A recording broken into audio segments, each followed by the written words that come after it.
எல்லாம் வல்ல இறைவனின் சாந்தியும் சமாதானமும் நம்ம அனைவரின் மீதும் உண்டாவட்டுமாக. நம்ம இன்னைக்கு துர்க்கிஷ் கபாப் எப்படி செய்யலாம்னு சொல்லி பார்க்க போகிறோம். செய்முறை ரொம்ப எளிமையானது தான், வீட்லேயே நம்ம பண்ணிடலாம். 1 கிலோ சிக்கன் அதை நல்லா மின்ஸ் பண்ணி எடுத்துக்கணும். சின்ன சின்னதாக வெட்டி வாங்கிக்கலாம் கடையில் கூட. நீங்கள் அதுக்கப்புறம் மிக்சியில் அரைச்சிக்கலாம். 3 வெங்காயம் சின்ன சின்னதாக நறுக்கிக்கங்க. 2 டேபிள் ஸ்பூன் இஞ்சி வெள்ளைப்பூடு, ஒரு பப்ரிக்கா ஒரு 2 டேபிள் ஸ்பூன். அது எந்த அளவுக்கு காரம் கூட தேவைன்னா கொஞ்சம் கூட சேர்த்துக்கலாம். காரம் கூட இருந்தால் கொஞ்சம் டேஸ்ட் நல்லா தான் இருக்கும் கபாப். அதுக்கப்புறம் கறி மசாலா 1 டேபிள் ஸ்பூன். தேவையான அளவுக்கு உப்பு சேர்த்துக்கணும். சேர்த்து நல்லா பிசைஞ்சு ஒரு 1/2 hour மேரினேட் பண்ணுற மாதிரி இருக்கணும். ஒரு பாதி அளவு எலுமிச்சையை கூட நம்ம பிசைஞ்சு சாறு எடுத்து ஊற்றிடலாம். நான் இப்போ செய்யும்போது எலுமிச்சை இல்லாதனால நான் எலுமிச்சையை பயன்படுத்தலை. இது அப்படியே ஒரு 1/2 மணி நேரம் ஊற வச்சுருவோம். அதுக்கப்புறம் கத்திரிக்காய் 2 பெரிய சைஸ் கத்திரிக்காய் எடுத்துக்க வேண்டியது. எடுத்து இந்த மாதிரி சின்ன சின்னதாக ஒரு ஹோல் போட்டு இதை நம்ம பாயில் பண்ண போகிறோம். அதனால தான் உங்களுக்கு பெரிய சைஸ் கத்திரிக்காவாக கிடைக்கல அப்படின்னு சொன்னால் 200 கிராம் கணக்கு வச்சுக்க வேண்டியது. 200 to 250 கிராம் கணக்கு வச்சுக்க வேண்டியது. இதை அப்படியே பாயில் பண்ண போகிறோம். கீழே வெந்நியை வச்சுட்டு மேலே அப்படியே இந்த மாதிரி சல்லி அரிப்பு மாதிரி உள்ள வளர்ந்துல வச்சுட்டிங்கன்னா அப்படியே பாயில் ஆயிரும். அது ஒரு பக்கம் ஒரு 15-20 நிமிஷம் பாயில் ஆகும். அதுக்கப்புறம் 6 மேசைக்கரண்டி தயிர் எடுத்து வச்சுக்கிறோம், 6 டேபிள் ஸ்பூன். நம்ம துர்க்கி ஸ்டைல் கபாபில் ஸ்பெஷலே இது தான். நல்ல ஹெல்த்தியான ஐட்டங்கள் தான் இதில் நம்ம கலக்கணும். தவறாமல் வீட்டில் இதை நீங்கள் செஞ்சு பாருங்கள். ரொம்ப ஈஸி தான், நிறைய பொருட்களும் இல்லை, நீங்கள் பார்க்கும்போது தெரியும். இப்போ 6 கரண்டி தயிரை எடுத்து வச்சாச்சு. நம்ம ஏற்கனவே மேரினேட் பண்ணி வச்சுருக்கிற மின்ஸ்டு சிக்கனை நம்ம ஸ்டிக்கில் குத்திக்கிடலாம். அப்படி சிக்கனை ஸ்டிக்கில் குத்தும்போது கையில் கொஞ்சம் எண்ணெயை தேய்ச்சிக்கிட்டோன்னா ரொம்ப எளிமையாக இருக்கும். அப்படி இல்லைன்னா கையில் ஒட்டும், சரியாக வராது. சீக் கபாப் ஸ்டைலில் அப்படியே ஸ்டிக்கில் குத்தி வச்சுக்கோங்க. 1 கிலோ போன்லெஸ் சிக்கனை நம்ம மிக்ஸ் பண்ணும்போது கிட்டத்தட்ட ஒரு 8-9 ஸ்டிக்கு வரும். உங்களுடைய பேன் எந்த அளவுக்கு சைஸோ அந்த அளவுக்கு ஸ்டிக்கை பிடிச்சிக்கிங்க. அப்படி இல்லைன்னா பேனுக்கு வெளியே வரும்போது நம்ம ஒரு பக்கம் சரியாக வேகாமல் போயிடலாம். இப்படி ஒன் பை ஒன்னாக இந்த மாதிரி பிடிச்சி வச்சுக்கிட்டு ரெடி பண்ணி வச்சுக்கிட்டு தான் நம்ம அதுக்கப்புறம் பேனை யூஸ் பண்ணணும். நமக்கு வாய்ப்பு இருந்ததுன்னா அதை கிரில் கூட பண்ணலாம். இது நம்ம வீட்டில் இருக்கும்போது கிரில் பண்ண முடியாது. அப்படிங்கிறதுனால பேனில் கொஞ்சம் ஆயிலை ஊற்றி அதை பேன்லேயே சுட்டு எடுத்துக்கிடலாம். இப்போ ஸ்டிக்கை நம்ம ரெடி பண்ணி வச்சாச்சு. பேனை ஏற்றுவோம், கொஞ்சம் ஆயிலை ஊற்றி. பொதுவாக அந்த பேன் ஃப்ளாட்டாக இருக்கிற மாதிரி பார்த்துக்கணும். அப்போ தான் எல்லா இடமும் சரியாக வேகும். ரொம்ப குவியலாக இருந்ததுன்னா ஒரு பக்கம் வேகாமல் போயிடலாம். எண்ணெய் சூடானதுக்கு அப்புறம் சிக்கனை மேலே வைக்கணும். அப்படி இல்லைன்னு சொன்னால் அதை பிடிச்சிக்கிட்டு ஒட்டிக்கிறோம். நான்ஸ்டிக்காக இருந்தால் பிரச்சனை இல்லை, இல்லைன்னா ஒட்டிக்க வாய்ப்பு இருக்குது. இந்த மாதிரி ஸ்ட்ரைட்டாக ஸ்டிக்கை வச்சுக்கிற வேண்டியது. எல்லா பக்கமும் வேகணும். அப்பப்போ பிரட்டி விட்டுக்குங்க, இல்லைன்னா ஒரு பக்கமாக கறிவிட்டுனா டேஸ்ட் இருக்காது. அதோடைய மொத்த டேஸ்ட்டும் ஸ்பாயில் ஆகிடும். அதனால் அப்பப்போ அப்படி பிரட்டி விட்டுக்குங்க.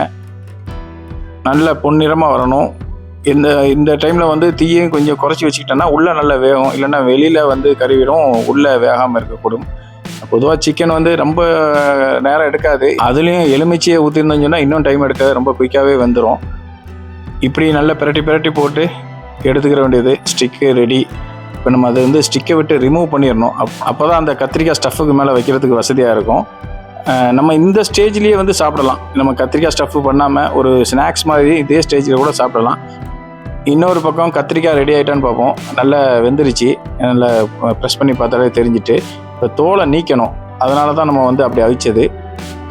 இதை 2 பாதியாக வெட்டிக்கிட்டு ஒரு ஸ்பூனை வச்சு அதோடைய சதைப்பற்றை மட்டும் அப்படியே தனியாக எடுத்துடணும். தனியாக எடுத்து ஒரு வளந்தில் வச்சுக்கோங்க. கத்திரிக்காய் நல்லா வெந்துருச்சு, நல்லா குளுகுளுன்னு இருக்குது. இதை அப்படியே வச்சு நல்லா மசிச்சிடணும். ரொம்ப தண்ணி ஓடுற அளவுக்கு மசிச்சிட வேண்டாம்.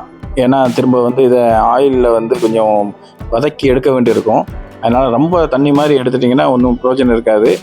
இப்போ ஒரு பேனில் ஆயில் கொஞ்சம் ஊற்றிட்டு இதில் அப்படியே ஆயில் சூடானதுக்கப்புறம் அந்த மசித்த கத்திரிக்காவை அதில் போடணும். போட்டு அப்படியே சும்மா அப்படியே கிளறி விட வேண்டியது. கொஞ்சம் உப்பு போட்டுக்கணும் தேவையான அளவுக்கு. சின்ன ரொம்ப தேவையில்லை, ஒரு 2 பிஞ்ச் போட்டால் போதும். அப்படியே வதக்கி எடுக்கணும். இது நான் முதல்ல சொன்ன மாதிரி ஒரு ஹெல்த்தியான ஸ்டஃப்பாக இருக்கும். கண்டிப்பாக மயோனஸு, கார்லிக் பேஸ்ட் அது இதுன்னு வெளியில் வாங்கி வைக்காமல் இந்த மாதிரி செஞ்சு வச்சா எந்த ஏஜில் உள்ளவங்களும் சாப்பிடலாம். நெஞ்செரிச்சலோ அதோ எதுவும் வராது. சில பேர் கத்திரிக்காய் ஸ்கின் அலர்ஜி அப்படிங்கிறதுனால சாப்பிட மாட்டாங்க, அவங்களால இது பண்ண முடியாது. மற்ற ஆட்கள் கண்டிப்பாக இதை சாப்பிடலாம், நம்ம ஆரோக்கியமாக இருக்கும். இந்த மாதிரி நல்ல ஒரு சேர ஹல்வா மாதிரி வந்துடும். வந்த உடனே வெளியே எடுத்துட வேண்டியது.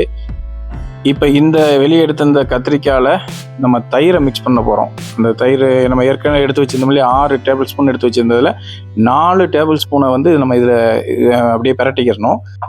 கத்திரிக்காயோட இந்த தயிரை நல்லா மிக்ஸ் பண்ணிவிட்டு நல்லா கிளறி வச்சுக்கிற வேண்டியதான். நல்லா மிக்ஸ் பண்ணிக்கிறணும். நல்லா ஒன்றோட ஒன்று கலந்துடணும். இந்த அவிச்சு வதக்கின கத்திரிக்காயும் அந்த தயிரும் சேரும்போது அதோடைய சுவை ரொம்ப நல்லாயிருக்கும். இதை அப்படியே வந்து ஒரு பிளேட்டில் வந்து அப்படியே பரத்தி வச்சுக்கிறணும். நம்ம அந்த ஹல்வாலாம் ஊற்றினா பரத்துவோம் இல்லையா, அது போல் பரத்தணும். ஆக்சுவலாக இந்த ஸ்டஃப் வந்து குப்பூஸ், அந்த அரபிக் டைப் ரொட்டி இருக்கு இல்லையா, அந்த குப்பூஸுக்கு ரொம்ப மேட்சிங்காக இருக்கும். அப்படி நம்ம ஊரில் வந்து குப்பூஸ் கிடைக்காத பட்சத்தில் சப்பாத்திக்கு சாப்பிடலாம். ரொம்ப டேஸ்ட்டாக இருக்கும், ரொம்ப ஆரோக்கியமானதாக இருக்கும். சின்ன வயசுலேருந்து பெரிய வயசு வரைக்கும் நான் முதல்ல சொன்ன மாதிரி எல்லாரும் சாப்பிடலாம். இந்த மாதிரி நல்லா பரத்தி வச்சுக்கிற வேண்டியது. இப்படி அந்த கத்திரிக்காய் தயிர் மிக்ஸை வந்து நல்லா அப்படியே பரத்தி சமப்படுத்தி வச்சுக்கிற வேண்டியது.